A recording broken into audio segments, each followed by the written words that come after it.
I'm open to everything. I think you have to be, because if you close yourself off, then you're not an artist. And this is the artist speaking, you know. The craftsman or the tradesman will tell you, yeah, you know, they're very defined de facto rules. This is this. You know, if you're making a piece of furniture, this joint you use here because this is the known strongest joint. You know, tailoring, there's certain setups you would use to do certain jobs because they're kind of known to generally be the best setup. But the other side of it is about being completely open and running with things, because why wouldn't you? Because we're not here very long. And I don't want to be at the end of my career going, oh, I really wish I'd tried that idea.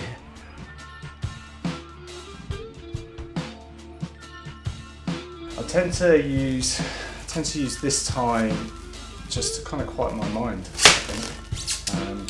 Put it in a place where I'm just calming everything down. I'm not really thinking so much. I think it's just a process of almost like meditation, so that when my customer's here, you know, then the brain switches on. It's kind of a transition between sort of the social side into work mode, when, you know, everything becomes, right, this is a job. You know, you can kind of settle down into it. It probably takes me a good 15-20 minutes of preparation, then putting the stencil on, which is the next stage, and then as soon as I pick the machines up, you know, work mode, just it's a little light like that, really. I sort of got known for doing traditional Japanese work, and I suppose like anyone creative, doing the same thing or something very similar day in, day out can become a bit stale. So now I'm sort of doing realism and Japanese, but I still largely pick and choose what I want, but they have different criteria often.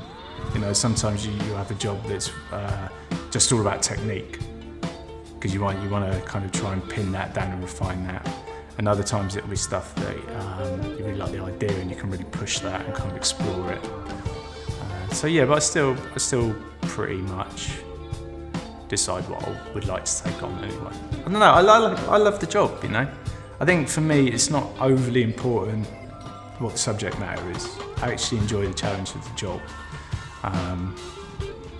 You know, I think when I was sort of doing the fine art thing, I'm essentially quite lazy. I don't really feel the desire to create imagery if I'm left to my own devices. So I think tattooing for me is sitting down with someone and then saying, well, I've got this idea, and that actually sparks my mind. So if I was left in a studio on my own, I would really, really struggle, to be honest. I'd kind of find it hard to find things to draw or paint. But when you get someone comes in and they're like, I've got this crazy idea, and I'm like, yeah, let's roll with it. Let's see how far we can push it. You know, let's see what we can do and make that idea truly unique. And there's a collaboration between myself and the person. And I think that really works for me. And I think that's what keeps me coming back to the job, really. Because it doesn't feel like it's just me. You know, it feels like it's going into work, having an interaction with someone about what they want. But obviously it's not like, you know, them telling me this is what you're doing, but just opening up ideas, you know, and having fun and kind of pushing it around. I don't really look back that much. There are a few things in my life in general that obviously influence you, but for the most part, I'm always looking forward. I want the next idea, you know. What's the next thing I can do that's going to be really interesting? It's going to kind of inspire me or push me, you know. I think that's what it's about for me. The individual images have ceased to have much meaning. It's more about being tattooed, you know, the actual act of doing it, altering yourself like that. Kind of codifying yourself in some ways, you know, fixing certain things. The tattoos I have now, they've had them so long that they've kind of almost ceased to have meaning. It's difficult to explain, you know. I don't really watch much film, television, don't really read. And I've been thinking about it a lot, and I wondered why that is. And I think maybe it's because I actually prefer making things. I prefer constructing my own kind of imaginary worlds, I suppose. Do you consider yourself an artist or a trade? Both. Both. At different times.